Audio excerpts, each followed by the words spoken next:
Hi. Good evening. It's Jamie. And Christine. We are here with Books and Booze, still doing A Court of Mist and Fury because this book is very long if you haven't taken a look at it. But if you're listening, I'm guessing you've taken a look at it. It's long. But you know what? We are making our way through. Yeah, because we are at chapters 19 to 24. Yes. And when I checked it on my Goodreads, it was like almost at 50%. Ooh. Yeah, so that's exciting. Okay. Yeah, I was a little bit scared that I love this book, but it is super long. Yeah, it's my favorite one. So maybe I shouldn't be so keen to look into the future. I should be present. I'm enjoying where we it. are at now. I'm also enjoying it because normally, like, you get so into books that you're just like, okay, I want to keep reading. Which I do want to keep doing. Yeah. But it's actually nice to kind of be like, okay, I need to stop here, just like soak in that a little bit. Because we can't, right? We're doing recaps, and it's gonna ruin it for me if I read too far ahead, because then I'm gonna get my facts mixed up. Yes, and there's so much that I've forgotten too. So it's I don't want to know. No. I don't want to know. No, even though I've read it, this is my third time reading it. Still like a fresh read again. I do want to talk about mood reading though. Yes. So this is something I was gonna say it's come up lately, but I think it's always existed for me, where maybe where it's come up the most is when you finish a really good series or you finish a really good book and then you're like, oh, okay, I love this reading thing and I love being into it, but I feel like getting into another one is like torture. Yes. We talked about like the new book anxiety, but I feel like this is a little bit different. There's both like it's your mood in terms of like finishing a series and then trying to get into a new one, and then there's just like generally my mood and what is going on in your life and like what books are good for what you're feeling at the moment and what's going on. Well, even I had finished a really good series and I was like, as I knew I was coming to an end, I'm like, I'm going to read my RuPaul autobiography after this. Like, I need to break it up. And I was so set on that. And then when it came time to actually do it, I was like, no, like, I'm just, not in the mood. I can't do it. I'm like, I need more fantasy. I need more of that fantasy. Yes. So dived into that. Yeah. Rue, I am going to get to you though, because I do have a signed copy. So it's pretty exciting. Ooh, look at you. And then I went to one book and I think I checked in that I was going to read that. And I picked it up and I was like, no. And then you erased it from your Goodreads and hoping all your fans didn't all see my it. Fans, yeah. Sorry guys, I didn't start it. Just kidding. Sorry, Christine. Just kidding. Christina. Yeah. I used to have on my like to be read list, like I had like the order, right? Of what I thought I was going to, and then I don't even know the word for that, but that's not aggressive, but I like to plan ahead. Yeah. And then it would never work out because then I would end up just going with like, what one do I feel at the moment? So that didn't work. Don't do that unless it works for you. I don't know if that. It might work for some people, but no. Even the book that I'm reading right now, I just explained it to you where I was like, okay, I was bawling by page 30 and like again at page 130, which I realized after saying it out loud, that's probably a deterrent. But I feel like that's what people love about books at the same time. But there's books that are more like lighthearted and you're like, your soul isn't going to be crushed as you're reading it. But this one is like, you need to read it, but also like just prepare that. If that makes sense. Yeah. There is another book that I've been wanting to read. But I also know like everyone that I've said, they're like, oh, I love it. Some people don't love it. But they're like, there's like a lot of like trigger things in it. Like it has a... What is it? That Adeline? No. Haunting Adeline. But I remember like getting into these and I like saw it a lot. And like some people love it. But like literally at the first, it's also just like 1 star. For some people. Oh, it's divisive, eh? Yeah, where it's just like, but everyone that I've seen like TikToks and on Bookstagram, they're like, it's fucked up. Just like, prepare yourself. But then they're like, people be like, I love it, because it's, so I'm like, okay, I need to really be in a certain mood to like, but now I'm like, I need to read it almost. I don't need to read it. Well, I will at some point and let you know. Okay, you do it first. Yeah. And you let me know. Deal. Okay. You did the cocktail. Yes, and I'm so excited. I've been waiting for this one. It is actually one of my favorite cocktails. It's my favorite after dinner drink. I highly recommend it. It is blueberry tea. Also, we are calling it the Weaver or the Weaver's Cottage. I'm going to keep it simple. Why? Because what happened last week? Well, and I also just feel like it does go, that was the whole kind of like a cottage tea type of thing. Right? It made sense. The Weaver's tea is good. Or you like the Weaver's Cottage? Oh, no, I like the Weaver's tea. Yeah. Okay. She doesn't have the tea, but... So... You don't know that. I mean, that's true. She might. We don't know what's on her side table. Okay, so it is made with amaretto. This one says an orange liqueur. I don't know which one I'm looking at. What did I... Are you asking me? Oh, no, yeah, okay, yeah. I pulled up the wrong recipe, but it's amaretto, Grand Marnier. You can use orange pico, which is the usual one. But I've also, when we go to George, our favorite waiter, he uses Earl Grey tea. And I do actually really like it like that. So it's literally just that. So which one did you use? The orange pico. You used orange pico. And it's supposed to have like a kind of blueberry taste to it. Again, it's a very good after dinner drink. How is that a blueberry flavor? Well, when you taste it, it's just like... Okay. It kind of just gives a blueberry... Okay. Let's see. Cheers. Cheers. Okay. I'm pleasantly surprised because I do not like blueberry tea. But I know that you really like blueberry tea. So when I saw these chapters come up, I was like, yeah, that would be I knew you, before you even started this podcast, you wanted to do this drink. So Yes. It's the whole reason why I did this. So I thought going to the Weaver's Cottage would be a really good place to do it. And so even though I don't like this drink, it was the perfect place for it. So I'm pleasantly surprised because it does taste good. It did cool down a little bit since we sat here and started talking. Please have it hot. I love amaretto. What was the other thing? Grand Marnier. And Grand Marnier. Like, I love those tastes. So yeah. I'm also just a very huge tea fan. So if I can get alcohol in a tea. I'm not a huge tea fan. No, I'm like very basic. I have like green tea or like lemon green tea. Oh yeah, no. Well, I do love green tea, but I have lots of different teas. I'm a tea girl. Tea gal. Yeah, but shout out to my tea gals. That's right. I love this drink so much. I'm just gonna have another sip. Okay, what do you rate it? 10. Stop it. Yep. You would give it a 10? It is one of my absolute favorite drinks. Okay, I don't even know where to put this. After dinner, it just settles you. It's a really good nightcap. I love it. First time I had it, just fell in love with it. I'm gonna give it a 4. Shut up. It is not a 4. I know it's not supposed to be. I just don't like blueberry tea. Okay. I'm sorry. I wasn't expecting it to be that low. Okay, fine, a 5. Okay, thank you. I thought you said you didn't hate it, so I was like, oh, okay. I look at it could be worse. It's true. It's nothing you did. It's just absolutely a preference. It's fair. Is there a drink that I really like that you don't like? I'm trying to think of it. Beer. You don't like beer? I don't not like beer, but I just can't drink beer. I'll have some. I know I do like beer, but I'll just take it back. My thought was like an Aperol Spritz or something. Yeah, I'm not a huge Aperol Spritz person. Or we get really or we have a lot of different tastes, different, what do you call it? I was gonna say mistaste. That's not different opinions or different tastes on food. So yes. I feel like there's gonna be some of that with these drinks. You like spicy but things. But we've been lucky so far. We have been. You're lucky that I don't like spicy drinks. I am. I have no interest in doing a spicy drink. Thank God. I would die. I think this. Maybe I'll surprise you. I'll be like, it's a surprise drink this week. It's red peppers are spicy, okay?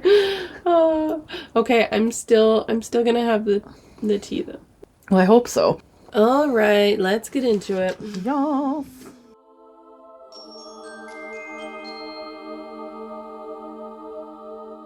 So we had just finished with the bone carver.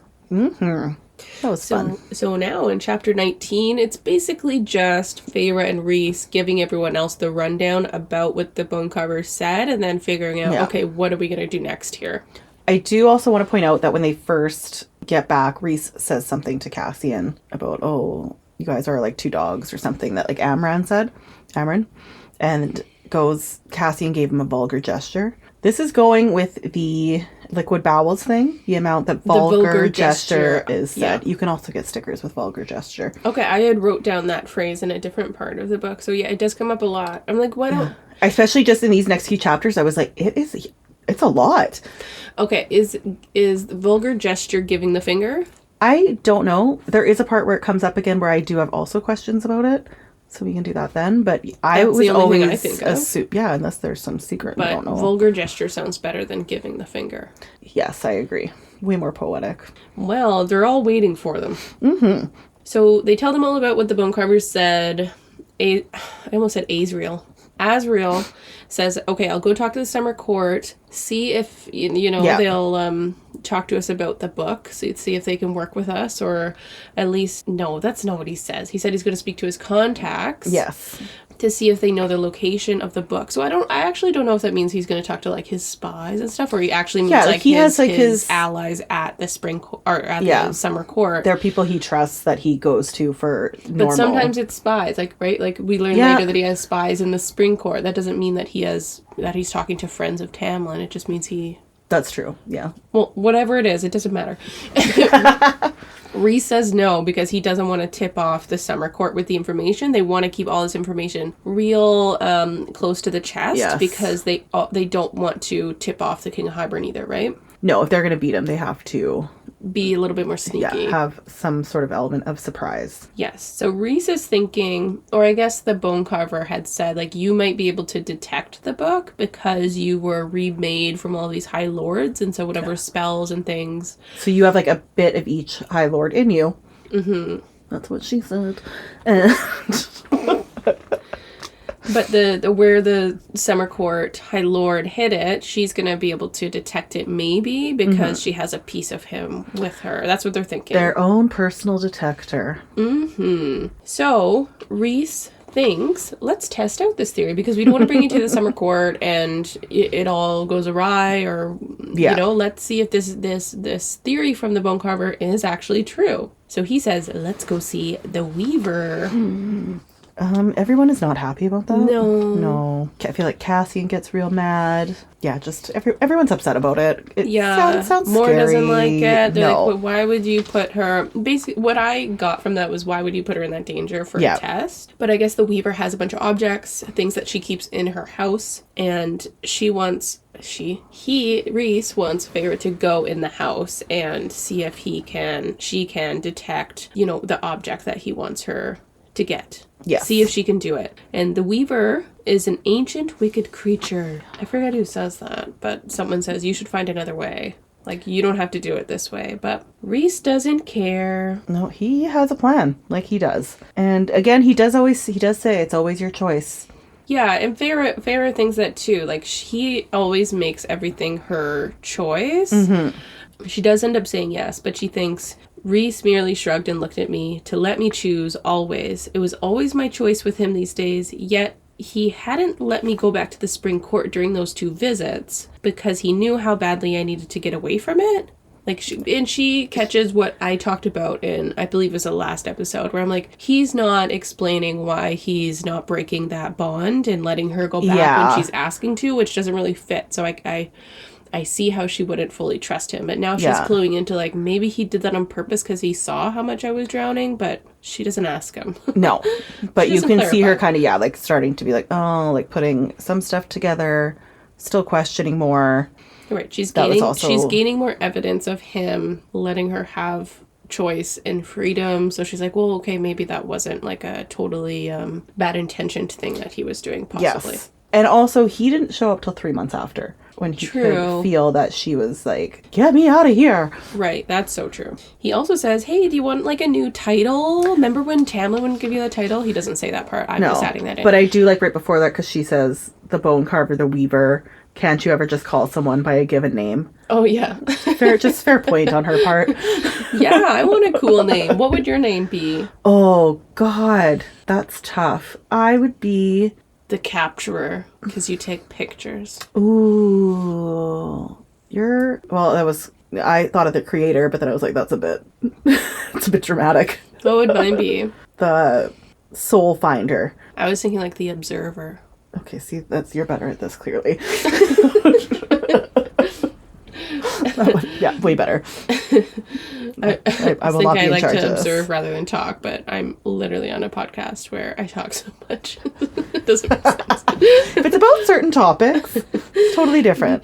If you talk to me about a book, I'll chat with you for a Yeah. real long time. Anyway, he asks Feyre if she wants to be the emissary for the Night Court for the human worlds. Yay. He says, hey, we haven't had one in a while. It's been like Real long 500 years, so if you want that job, it's yours. It must not be that important, though, if it's been unfilled for 500 years. Well, I mean, they have had a wall up for how long? True, but he's saying, like, there's a war coming, so maybe it'd be good for the humans to have someone in the middle and for us to maybe nurture those relationships that we have neglected. Yes.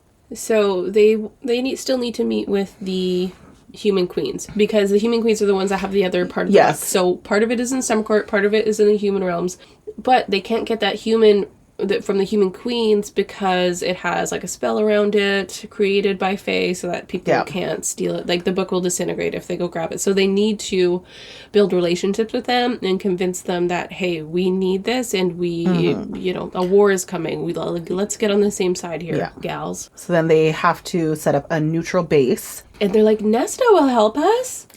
Just kidding. But that's their only choice. Right? That's what they're going to do. I'm going to always throw in Cassian here. His reaction, mother's tits. Did he? He's so funny. Mother's tits, Reese. He's going to be the new Lucian in this book, right? 100%. He's hilarious. Yeah. What a guy. I did actually, there's at some point I have a note that said, I'm like, he's like the new Lucian. And I'm like, and I love the friendship that him and Farrah end up kind of starting to develop in the next couple chapters. Wouldn't it be nice if Cassian and Lucian were friends? Oh, yes, it would. But I just love, mother's tits, Reese. You can't demand that of her. Like, just for him to ask that of her family. I love him.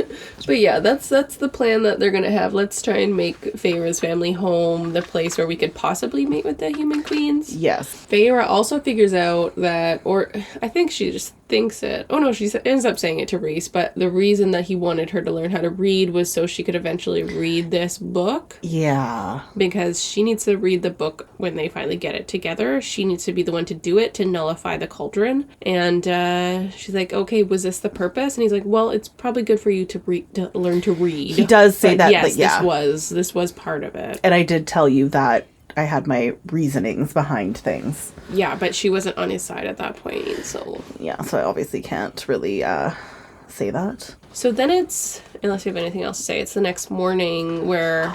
You? What? Oh, no, sorry. Are you talking about the thigh incident? I didn't write much down for that. I was like, are we just going to skip over that? No, the next day he wakes her up super early, or she wakes up early, and then he's like there immediately. Mm-hmm. They want to leave early, or he wants to leave early to go see the Weaver, brings her a belt of knives and a bow and arrow, and she gets all her weaponry and things like that. That's when he talks to her about the book thing. What book thing? Like about her teaching to read, no? Oh, was it? Yeah. Okay. But then kind of says, like, he's like, well, it took longer for you to agree to work with me, or else I would have told you. Right. But yeah, so as he's helping her get ready, it's my favorite part. He just helps, like, putting stuff on. It becomes a very intimate moment. Say it. Just say it for the people. What happened? He kneels before her to put...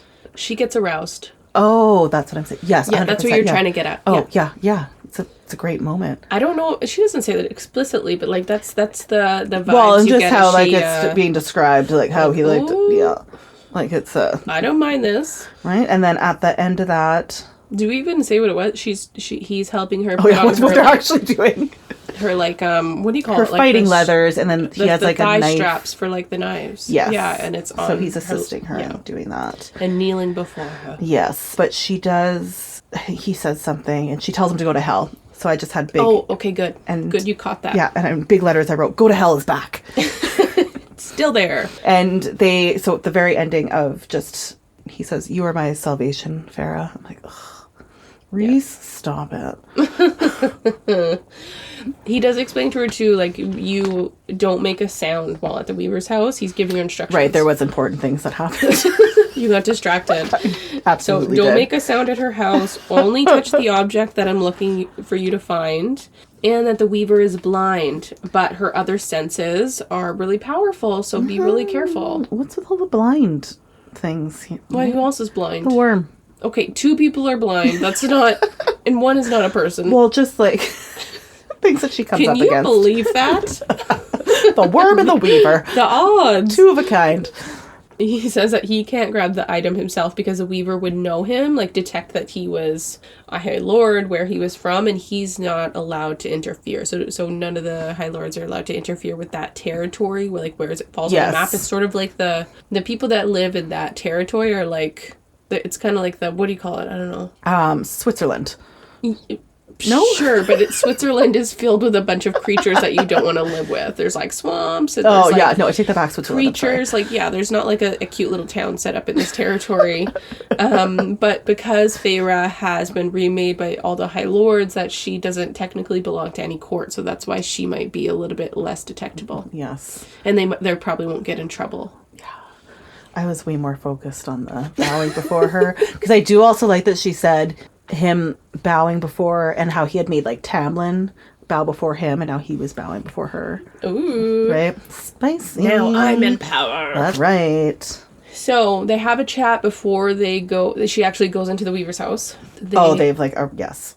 Yeah, so they winnow to where the Weaver's cottage is. He says that Cassian the night before had tried to convince him, like, don't do it, don't make her do it. Feyre asks why, and Rhys says, well, he's probably more interested in sleeping you than saving you. Is that exactly what he says? I don't know. More vulgar. Oh, I didn't write down the exact quote. Did he say the F word? He said the F word, you guys. But I don't believe that. Look, I'm gonna, stick up for my boy Cass here. Yeah. I don't think that's true. No, I think he's just... Reese is being silly. Yeah, Reese is just being Reese. Yeah. But Feyre gives it back to him. Well, and he also said, you could, if you wanted to get that out of your system, if you want to, get over Tam Tam. And she says, okay, well, tell Cassian to come to my room. I'll do it. I would. And she thinks, this is Rhys trying to rile her up and distract her from the really anxiety-provoking moment that that is going to happen next, right? Which he's always been good at doing. Right. Well, I mean... He's good at it. So come distract me. Yeah, please. Okay, now the serious part. Let's get serious. She goes into the Weaver's cottage. Oh, really? You're going to skip that one line? What? What's the line? It is a classic line. What is it? That you will see. There's literally stickers you can buy. Did you enjoy the sight of me kneeling before you? Oh, yeah. That's what I was thinking. Yeah, and then I wrote dead. That was my thought. That was me after reading that line. Yeah. Love it. Thank God I'm here for the important plot points. The horny parts. Maybe we should change your name. The Horn. Just the Horn. Horn meaning horny. Where are we?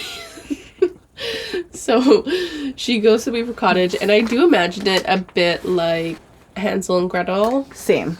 Like, not a house made of like food and stuff like that, but it's just like a cute little cottage in the wood that you would want to live in. Like, this looks so welcoming. Until you step into her cottage. But it is filled with stuff. So kind of like a hoarder, but I don't know it, but I don't imagine it as being a hoarder, but like clutter chic. Same. That's how I kind of imagined it. Which and very like organized clutter. Yes. Yeah. That's what I like my decor to look. Same. I'm trying to decrease it a little bit, but it's really hard because I enjoy it. I go to our cousin's house and I'm like, this is beautiful. But then I go to my house and I'm like, okay, this isn't like, you're not going to see this in a magazine, but like my personality, my vibes is a little bit like, I want a bunch of shelves with clutter and knickknacks, and I need that part of my decor. Same. I feel like I also have that. I've literally tried to decrease it a little bit, and I think it's gotten a bit better. Don't take away my knickknacks. Or I'll go through all of them like, maybe I'll part with this one. But I was like, yeah, I could never have one of those like beautiful houses with like Can't part with your stuff. Yeah, like even just the shelf. If I get a shelf, some people put like 3 things on it. I'm like, no, I need to fill up that whole shelf. So many things, so much room. So many things, so much room for my stuff. Okay. The blueberry tea is cold now, by the way. So the weaver is sitting at a spinning wheel. So this every single line. This reminds me of. What is that movie? I think it is Sleeping Beauty. Yes, yeah, or Rumpelstiltskin, right? What? Wasn't like No, it's Sleeping Beauty where she like goes in the tower and then she gets her finger pricked and then she falls asleep. But one of those like spinning wheels. Yeah. So the weaver is she's spinning her wool, singing a song. She's slowly singing, like as we're kind of reading along. Obviously, we're not going to repeat the whole. We're not. No. Should we sing the song? I didn't prepare, so no, and I didn't write down any of the lyrics. Okay, look up the song. We have to sing a little bit of it. Do you want to sing some? So it's the first line. Do you line. want to? You could do it. Okay, the weaver on the graphic audio. I would like to. What does she sound like on there? She's the best one so far, I think. Oh. I think her and the person who does Elaine are my favorite. Okay. But she does a really good job at the weaver. I like how she sings a song. There were 2 sisters, they went playing to see their father's ships come sailing. And when they came unto the sea brim, the elder did push the younger in. Just a natural. Anyway, if you want to get away from that sound, you should listen to the graphic audio because her voice is much better. Does she just sing it really nicely?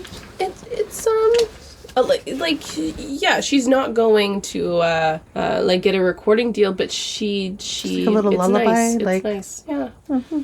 So Feyre starts looking for the object, and she finds it. Yeah, she feels it, like almost like tap her on the shoulder. Hey, girl, look over here. Hey, this way. Yeah, come closer. But it's like magical hot and cold. Yes. So she does find it, and it is a ring. It has gold and silver in it, with a flecked with pearl, and set with a stone of deep blue. And she grabs it, but the weaver suddenly stops singing. Uh-oh. It's such a good cliffhanger. It's just like, I could just hear the silence, and then just like, we don't have visual here, but my face did something. Yes. Which brings us to chapter 21. She is now trapped inside of the cottage. She tries to leave. The weavers locked the door, locked the windows. Yeah, but this is dramatic too, because she thinks okay, I just have 10 steps to the door, and then the door slams. Right, yes. It's scary. Yeah. No, you don't. And there's no handle to the door. Yeah, it's thanks, Reese. The weaver says, "Who's in my house?" Actually, I liked that. Who is in my house? My question, which I don't know if we do end up getting an answer to this, because I can't remember. How did she know she was in there? She has heightened senses. Yeah, fair. She knows when her knick-knack has been taken. As do I. She's not supposed to, though. What do you mean? Because she's not supposed, that's why Feyre was supposed to be able to go in there and, leave undetected. I thought it was that she wouldn't know, the object was taken. Or I thought it was because she wouldn't be able to detect where Feyre was from. Who she was. Yes. So that it couldn't trace back to her. Yes. Okay. We could be wrong about that. Yeah. You're really wrong about a lot of stuff. So the weaver turns towards her. And she doesn't have just a young bod, because that's what Feyre initially saw, was from behind, a young she woman. looks like a young woman with long onyx hair. Mm-hmm. I love that name. Onyx? Yeah. Yeah. So she sees her face, a bit gray, wrinkled and sagging. Not what you thought, so yeah. Hollow eyes, jagged stumps of teeth. I made sure I wrote that down. Jagged stumps of teeth. Yeah, that's... Well, she's sort of a creature, so she's probably not eating food. It's fine. It's fine. It just sounds, terrifying. So she throws a candle at her. Starts a fire. Which, good call, again. She's way smarter than us. Yeah. I wouldn't have. I would have been like, I guess I'm dead now. Yeah, throws a candle. Great idea.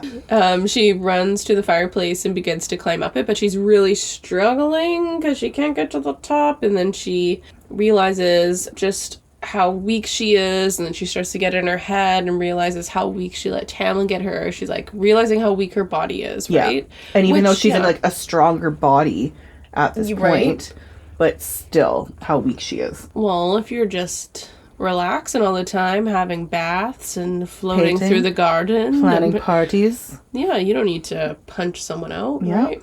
And then she starts to build herself back up, right? She starts to give herself some positive self-talk. Where she's just like, stop.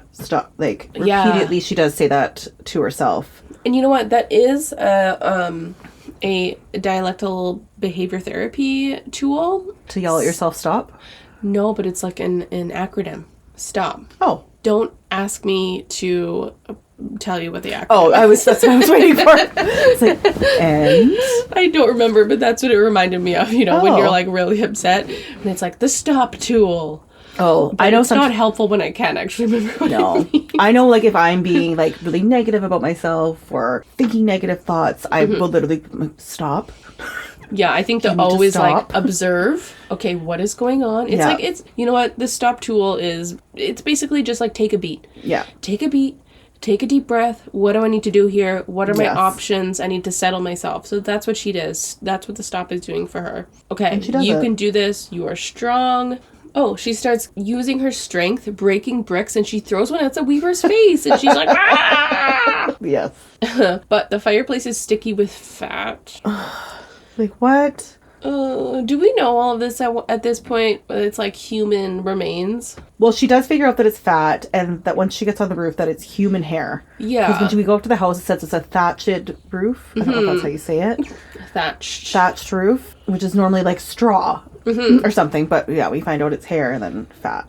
I also do like when she's, I believe, I don't know if it's at this point or when she's walking up to the house, how she kind of remembers, oh, this like feels familiar and like from hunting, and it made her like feel good. I can't remember the exact word she used, but it's kind of like, I'm like, this is bringing her back into like, you know, her old human days. Okay, let me find what she says when the weaver tries to find her. I thought it was going to be more interesting, but she says, "Where are you? Where are you?" But she on the graphic audio, she like does a really good job of repeating that. Well, this lady on the graphic audio just really killed this part. Can't wait to see who we cast for it. So she runs, and then she starts like running through trees and like grabbing onto tree branches, getting the hell out of Like there. a little monkey. Yeah, I love it. Finally, she sees Reese, and I love he's just lounging. What the hell did you do? He grabs her, and they winnow away. They go back to the House of Wind, and all our inner circle friends are there. And what does she do as soon as she arrives? Pukes. Yeah. Blech. Blech. Duh, because you're covered in human fat and human hair. Gross. Feyre gets mad, though. She's like, you could have helped me. Mm-hmm. Or I could have used your help. But he's like, well, you found your own way to help yourself and you survived. And she's like, but I could have died. A risky move there. Yeah. Amryn says, brutal but effective. Or wait, how would Amryn? Brutal but effective. And then Cassian says, you're a prick, Rhysand. Yep. And Rhys says, you do the same. He says that when he sees what Farah had retrieved for him. Oh, I thought it was just that she was like so disheveled. Well, I thought it was probably both. Yeah, true. You know what it was? It was because they're realizing that Rhys was not just testing her to see if she could detect objects, but if she can get past her panic. That she'd be no use looking for that book if she couldn't like manage herself to get past. Which I think Farah brings up later, almost saying like, I get it. Like if she would have just went to the summer court, not knowing if she could actually find it, and if she were to just try and do that there and completely panic. Again, annoyed with Rhys, but she understands, I guess. Yeah. And Farah asks Cassian, teach me to fight. Mm-hmm. She says, I don't want to have to wait on anyone to rescue me. That's right. Rhys explains that the ring belonged to his mother and that she gave it to the Weaver to keep it safe so that he wouldn't waste it. And he said this as if, because she was like questioning him, like, did you really have to do that or like manipulate me or whatever? And then that's his answer. And she's like, that didn't really answer the question. No. Still, that was a lot. Which that's why I also think Cassian had that, like, okay, I see what you also wanted to do there. Because Right. you could never go get that. Yeah. Rhys brings Feyre back home, says that he's going to train her, you know, to try and get those other powers that she got from the High Lords. Get them moving, get her, I don't know, equipped to manage them, I guess, because they keep coming out. But the really important part of this chapter is they talk about Ianthe. Or a part of this part of the chapter. Yeah. I don't remember how they got into it, but Feyre says, what exactly is your problem with her? Because Rhys has made comments before. Yes. So he says that they are a perversion of what the high priestesses once were. Ianthe, the worst of them. He says, if you can get past my shields, I'll show you. I do just like how kind of she says, like, what exactly is your issue with her, and how he says they're a perversion of what the high priestesses once were. And Ianthe. That's literally what I just said. Is it? Yeah. Sorry, I just came back from like a pee, so I feel like I was like, oh, okay, I gotta go. And like,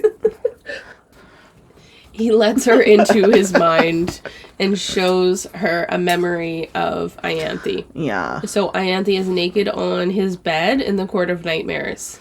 He tells her to get out of the bed, but she wants to be with him and starts saying all this stuff about he's the most powerful High Lords and we could be such a pair together, Yes. you know what I mean? She is butt-ass naked with her legs open, Yeah. trying to seduce him. She tries to touch him and he grabs her hand, tells her to never touch him or any of the men in his court. Ianthe says, you'll regret it. Which he does also mention, I don't know if it was in that part specifically, but how she had been, I guess that whole time she was there, like Adriel left because of how she was being like that. So just... Well, in our previous chapter, I had labeled one Horny Ianthe. You did, yes, you did. So now it's to like another level where where it's gross. She's not. It's not cute. It's not funny. She is a predator. Yeah. So Feyre is obviously horrified. Mm-hmm. He finally lets Feyre out of his mind and is like, "Oh, okay, this is a lesson. Someone could trap you inside their mind." Yeah. Or a Demati, like we are, could trap you inside and make you their slave. So just be careful about whose mind you go into. Yes. And Feyre also realizes maybe this is Lucian's dislike for her. Yeah. That makes sense. Yeah, because there was such a strong dislike, and so yeah, she kind of thinks about old Lucian. Right, so it's not that he likes her too much, which is what we said. That's what the book said, but that's what she was thinking. No, I'm talking about the like he's just not into you. Oh, that's what Feyre said to Ianthe. No, he's just not that into you. We're talking about that movie and how the quote is like, he's just like, he likes you too much. Oh, right. When her friends are trying to comfort her. I'm on top of it. Hey. Anyway, chapter 22. Okay, wait. What? I had one more thing to say. How Rhys was like, no. But 50 years later, Amarantha had come and done exactly to Rhys what he'd wanted to kill Ianthe for. He'd let it happen to him to keep them all safe. Okay, that's important. Mm-hmm. Where he almost pretty much wanted to kill her and... Yeah. Rhys. Okay, now we can continue. Chapter 22. So Feyre has a conversation with Mor. And because they're prepping, or she's like in a room, helping her get ready. Okay, we're going to the human realms. We're going to go visit my sisters. But Mor tells Feyre that the females in the Court of Nightmares are prized because of their virginity. And like that is guarded and they're sold off too. Feyre was kind of talking about how in the human world it's very much like very similar, which gets Mor talking. Mor was super strong. So she was like the strongest one in her family, and she says her first bleed was at 17, and then her power came into full force. So it was similar to when a High Lord's son comes into power, and you realize, okay, that's going to be the son that's going to take over. Yeah. Mor had a lot of power, right? But instead of making her a leader, it was like, okay, who are we going to? Yeah, she says, I believed, like a prize mare, right? Like, where like the men would normally that would be the next leader, but her, even though she's the most powerful of them all. It was like, who are we going to breed you with? Yeah. So she says Cassian and Rhys got her out, but she doesn't want to talk about the rest of the story at this time. And Feyre says, I want them to hear your story, talking about her sisters. And says, and know that there is a special strength in enduring such trials and hardships, and still remaining warm and kind, still willing to trust and reach out. Which is such a nice thing to say to Moore. Right? It is. And I agree. And Moore doesn't really say anything, but she says, like takes a beat and says, there are good days and hard days even for me now. Don't let the hard days win. Classic Moore quote right there. All the gang, except for Moore and Amryn, are heading to the Moore world. So Feyre, Rhys, Cassie, and Azriel go to her family's home. Yes. Question. When they were getting ready, which it also leads to this point, Farrah's getting ready and has like a crown on her head. Not like an actual like crown, but it has some sort of flower. It's not like a tiara, but she talks about wearing... I'm like, why are you wearing a crown? I have no idea. I don't remember that. Really? Well, then later on when she's there, she mentions how... I'm like, why did you wear a little crown? Like, I think it's just like a tiny... But still, that part just confused me, and I just really needed to put that out in the universe. Sometimes I just ignore their attire because I don't like it, and then I just make up something else in my head. Yeah. It just mentioned a couple... Like, the first time it was mentioned when she was getting ready, I'm like, whatever. Mentions it again. I'm like, but still, why? Yeah, why Feyre? Yeah, just Feyre. Oh, okay. So, anyways, she gets there. There's this awkward part where she says, "I took one look at Rhys and felt his hands on my thighs again." And that's when she decided, okay, I guess I'm gonna fly with Az, but like doesn't say anything to anyone out loud. Just like, okay, I'm gonna fly with Az, and everyone's like awkward. They're like, oh, what's going on? Yes, I believe she's like Rhys and Cassie looked at me like I was stark naked or something. Yeah. That's weird. And then there's this nice moment, too, when she's flying with Az, and she says, I don't really know where I fit in anymore. Because they're flying over the human realms. And he says, I've been alive for almost 5.5 centuries, and I'm not sure of that either. Oh. Yes. He has my heart. Also, I want to go on this trip. I want to just come... Imagine I just showed up to your house with these hot 3 fae men. I mean, I guess. It's like my dream vacation. To go to someone else's house with your Illyrian boyfriends. Yes. So they get to Feyre's family home. She rings the doorbell and she takes her hood off. So they don't know she's Fae by this point. So this is like the unveiling. And when she takes her hood off in front of Nesta and Elaine, she says Nesta angled herself ever so slightly between me and Elaine. Like, what? Nesta, what are you gonna do? I mean, Elaine realized it when she saw her at the front door. Yeah. She like started crying, but still, Nesta like, I mean, silly.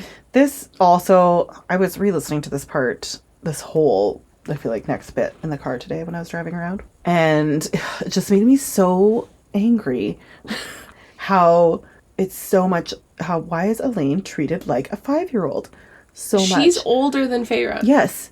And so many parts in this, when I was reading it and listening to it, I'm like, what? Like, you were treating Elaine like an idiot. And or you're like, she's the sensitive one. She's sensitive. Right? Like, we need to protect her. And she does at one point like defend things, and I'm like, yeah, like she has a brain. Yeah, like stop treating her like this breakable little human. It's very strange. Yeah, it's just really weird. Feyre explains to her sisters everything that happened under the mountain, about what's going on with the King of Hybern and the book and the Mortal Queens, and basically asks them for help. She says that they want to use the family house for this meeting that they want to have with the queens. Nesta says, yeah, you should find somewhere else. Somewhere else. Also, sometimes I'm like, Nesta, good for you, because that's terrifying to... Like, she says how she can, like, taste her fear. Mm-hmm. And Nesta's still like, no. She's funny, too. Yeah. But Elaine is supposed to get married, right? So she's saying, well, if people find out that might ruin Elaine's engagement, and she's going to marry in 5 months to a lord's son. And that lord has spent his whole life fighting the Fae, so it's like, it doesn't look good. But Elaine talks sense into her and basically is like, okay, well, if there's a war, none of that matters, right? Yeah. There's going to be no marriage or wedding anyway, and who cares? I feel like she's just like the little angel on Nesta's shoulder being like, hey, girl. Yeah. Let's take a breath for 1 second and really think logically about this. And also, Feyre kept us alive, so maybe we can help her with this one thing, or else we wouldn't even be in this house? We would still be in that shack. So Feyre checks in with Nesta, too, and it's just like, hey, is this guy a good guy for Elaine? Yeah. And I don't know why they're not including her in this conversation. But I feel like that's kind of what siblings also do. So you're like, hey, Maybe. But it also could be, like, in the same realm of treating her like a child. Like, is this good for her? Is he true. okay? It's like... Anyway, Nesta says basically, like, hey, you went through all of that with, the other High Lord, Tamlin. Oh, yeah, what happened? And now you're just, like, not together? Like, how does that make sense? And she says, the High Lord built a wall to keep... I don't have the exact quote, but, Elaine's High Lord built a wall to keep Faye out. Her High Lord wanted to keep her caged in. That he wanted to protect her at all costs, even at the expense of her own well-being. And he wanted to stifle it. He wanted to stifle that urge that he had, but he couldn't. He couldn't let it go. And I think, she also just kind of mentions that Under the Mountain, like, broke him. Which says, like, I get it, but I can't. It was killing me. Yeah. Right? So Feyre thinks about Tamlin and how he had been good to her and given her everything she needed, but once he got what he wanted, he had stopped. Like, which we talked about before, like he was really attentive and all of that at the beginning, and then when all this happened, he got so focused on his own stuff that he, like, stopped. Yeah, which, and I think she does kind of dive into more in our next episode. He did, and he lost... not coolness about him, but... It's like when couples go through the honeymoon phase, right? In that first year, and then it kind of tapers off, and it's like, well... Oh, shit, now your true colors you're mine now, I don't have to try anymore. So, Nesta and Elaine get to meet the boys! So exciting. And they love them, just kidding. And they get to have dinner. A nice human dinner, and Feyre tastes the food, and she says it tastes like ash in her mouth. Not out loud. She doesn't say that? No, but Nesta notices, because Nesta catches that shit. Well, and I think when you've grown up with someone, you're very aware, even if they try real hard. Yeah. You're like, no, I know what's happening here. Oh, you don't like the food? Is it too good for you? Nesta. Too good for you? I do love... Too good for our food? Even doing, like, the audiobook, just the normal one. Mm-hmm. Nesta's voice that she does, too. Cause it's good? It's just... all of a sudden, there's no emotion. Deadpan? Yeah. Rhys sticks up for her, and then Nesta... I believe she looks at Cassie and is like, what are you looking at? Okay, before this, I do like when Nesta's doing the questioning the food part, and she's like, oh, our food is not good enough for you, kind of sets Feyre off, and she says, I can eat, drink, fucking fight just as well as I did before. Better even. Cassian thinks this is hilarious. And, of course he does. Yeah. I just love that she had a reaction to that to her, and I was like, good for you. Well, it does feel like somewhat off color for her. Like, it wasn't something that she would do before. So It is like a moment of like, whoa, okay, Feyre. Yeah. And then she feels this like calming through the bond as well. Because she said she could like feel herself on fire all of a sudden, like after saying that. Oh, so Rhys is calming her down. Yes. I need one of those. Right? But she's like, I checked and had my shields up. So it's, you know how they also have this like weird part of the like emotion, part of the emotion. So it's not just like shields from thoughts. It's all, but they also have this bond through what they're feeling. Which I think, and I know it's like happened before. So he kind of. Well, he said that before. Like, even if you have your shields up, I should still be able to feel you. Yes. Yeah. Yeah. You go, girl. Don't even know the last time I said that. Girl power. Peace and love. Nesta says, "What are you looking at?" To Cassian. This is so good. And Cassian gives it to her. Tells Nesta that she allowed her sister to risk her life while 14. Hunting, and she did nothing. And that Feyre died to save their people, and she's willing to do so again. And to protect you, Nesta, from the war. So don't expect him to sit there and watch you be an asshole. He doesn't so. This is paraphrasing. Be an asshole to Feyre for a choice that she didn't get to make. Yeah. Right? She didn't ask to become Fae. Yeah. And then Elaine's like, oh, it's you know what, this Nesta immediately just turns and starts another conversation and does not even reply. Oh, I love that so much. I love it. Just looks at him. Okay, I'm just gonna look over here and say something else. But also, yes, Cassian, good for you, because you're right. Okay, but yeah, then Elaine says that when they grew up hearing stories of the Fae, so she's acknowledging like, hey, we have this prejudice, and we were told to fear you. And then also, you remember Claire Boudoir? She was taken by the Fae, and her whole family was murdered. Oh, so, like, what? yeah, Who? that's valid. Boudoir. Reese kind of just like, Yeah.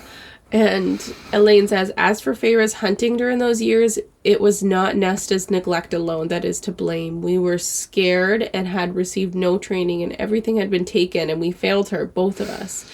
And can I just say that this scene with Elaine reminds me so much of you? Like, that is the peacemaker. Like, you were the person that comes in and you'd be like, you know what, she didn't mean it. She did, you know what, this is why. And then also, like, you can be sad too, so you're fine. And then the person's like, yeah, I don't like conflict.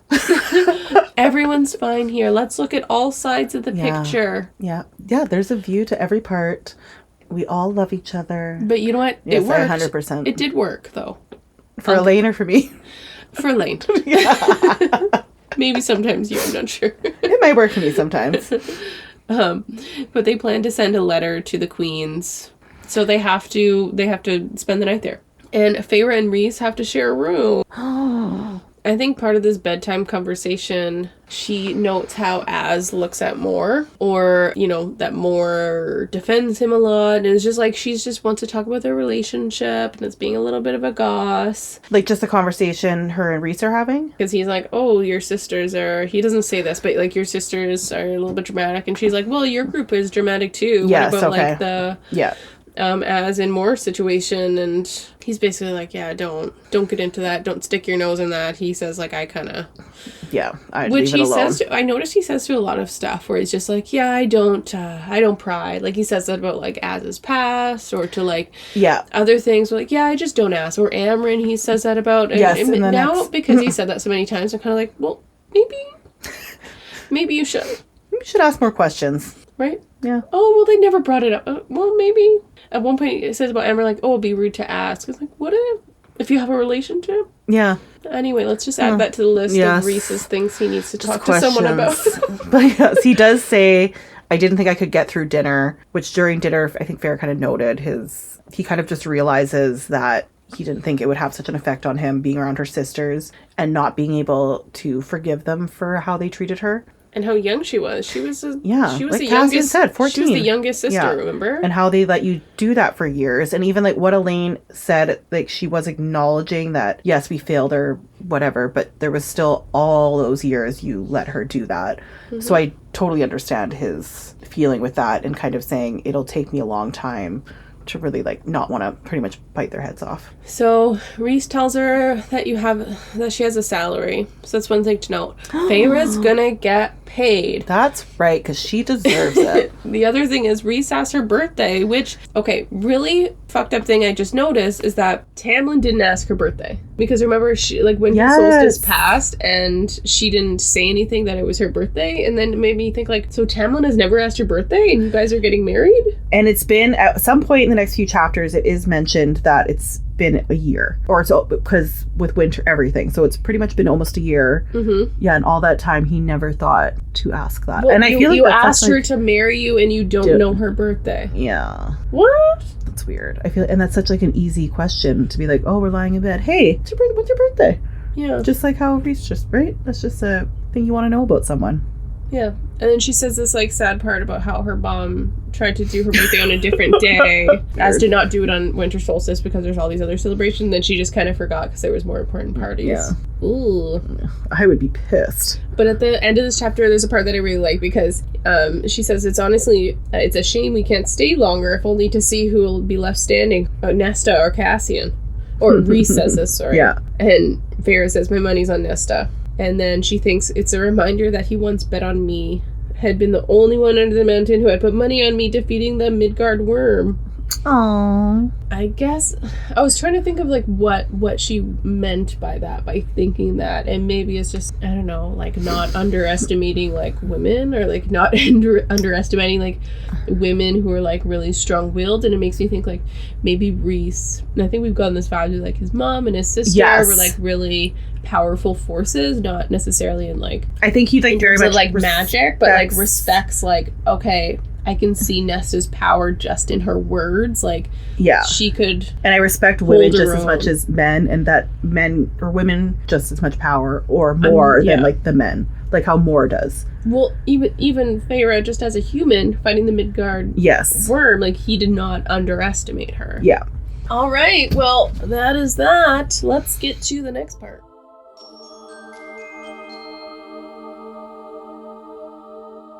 Casting call. This episode, On Casting Call, we're casting the Weaver. Okay, so who's gonna go first? I don't know. Okay, I'll go. Okay. Might have been the same one. Reading it, like originally, when I didn't have like all this more in my mind, I had like Helene Bottom Carter in my head more. Oh. But I think that's just more like Harry. I feel like it's when you watch Harry Potter 5,000 times, a lot of the times those characters show up. So second time around, I'm trying to be more aware. She does kooky characters in general, so that is just like, yeah. Also another one where I was like, Jenna Ortega would be great. I thought that too, yeah. So I did have her, but I've casted her before. So mine's... We've casted her before? I tried to cast her as the Water Wraith. Oh, right. So mine's Jenna Ortega or Adelaide Kane. Who's that? Did you watch Rain, the TV show? I don't think so. What is it? Stuff. It was on the WB. It was about... I don't watch the WB. Well, it was like years ago. She's now on Grey's Anatomy. Okay. But I really she played one of the queens. I can't remember who. Well, you know what? I'm just gonna give you props because you casted someone that aesthetically would fit within the category, right? Which is not usually what you do. It's true. Thank you. Okay. I haven't seen her in any of those, so I can't even comment. Maybe she. Yeah. All right. Who's yours? Zooey Deschanel. She has the look. She has the look. No, well, she does have the look, but she has a very good singing voice. Ooh, very true. So she could do the song. And also, she's in Trolls. Have you seen Trolls? Like the cartoon? Yep. Yeah. So she does the voice of like the ogre-ish girl. Yep. And I feel like I forgot she did that voice. Right, and she does like, you can't recognize her voice. Yeah, she does like a funny voice in that. Yeah. So I was like, Zooey Deschanel can do serious acting, I think, and almost she's famous. Also, and she's also a bit silly. So I feel like she could be like the weirdo who has a nice voice and then is like, "Where are you?" Right, and it's like a little bit creepy. Okay. Well, I'm like a 50-50 on it. I just don't know if I could completely see her doing that. But I don't hate it. Okay, well, I love it. Okay. Well, it's fair. Zoe for Weaver. Make signs. Oh my god. Okay. Okay, fine. MVP. MVP. As always, I am going off the seat of my pants here. Okay. No, I'm going to get you to go first this time. I did think about it like earlier today, and I kept going back and forth. Obviously, I want to say Feyre, but Cassian. Okay. I know I picked him last week, but here's my reasonings. He's hot. He's funny. And he has strong thighs. Mother's tits. I mean, just give him the Oscar with that. I do also how he defended Feyre. Yes. True. When Rhys wanted to bring her to the Weaver, he was very like, no. I just like how kind of right away, I think he sees something in her. He likes her. Yes, and they almost kind of have this little bond. Again, going back to like the last episode when they were at the dinner table. So I do kind of think they have a special bond, and I love how he's trying to defend her and protect her. He's a little softy. He is. Yeah, he's like a little like teddy bear. He's like a soft serve ice cream. Yeah, right? And like at the dinner table, like nobody else was really, and he called like Nesta out hard. Even though she ignored him, that's not the point. He still was like, you know what? No, you guys were assholes. Yeah, and Mother's Tits, Rhys. That was just a really great line. So MVP for me. Mm-hmm. Yeah, I agree. I'm glad that you picked the one because I had Cassian or Nesta. So I'm gonna give it to Nesta because I just love her commitment to being an asshole. Yeah. And I go back and forth between like, Nesta, come on, man, and then you're hilarious. Yeah. I want to watch you on a reality show. Oh, she would be so good. I just love how unaffected, or maybe on the inside you're affected a little bit, but I feel like you're not by Cassian saying that, and then she just like dismisses it, which if we're so good. If we're looking at it deeply, like makes me sad because I'm like, what walls have you built up that you were like a shell of a, where someone's like, you were an awful sister and you didn't protect your younger sister. You're not okay. She's just like, But on the surface, as like a viewer, you're funny. Yeah, it's right? great To just look away, be like, Or how? Oh my God, it's so good. Yeah, your younger sister comes back. She died. Yeah. And now she's a fairy, and she's asking for your help. And you're like, no, you can. I you can't can find do it. I'm someone else. Yeah, no, thank you. Yeah. Oh, you got us this house and all this money. I don't care. No. Bye. Like, yeah. Just, so she's hilarious. Yes. Okay, well, that's that. More Nesta next time. A little bit. Is there more? Yeah. No. Just. Yeah, we're gonna come. Well, I don't know if it's next time, but we're gonna come back. Yeah, she'll be back because we don't. Their house is gonna be the house to. Yes, definitely more Cassian though. So. Yeah. Nobody worry. Okay. Well, toodaloo. Okay. Bye.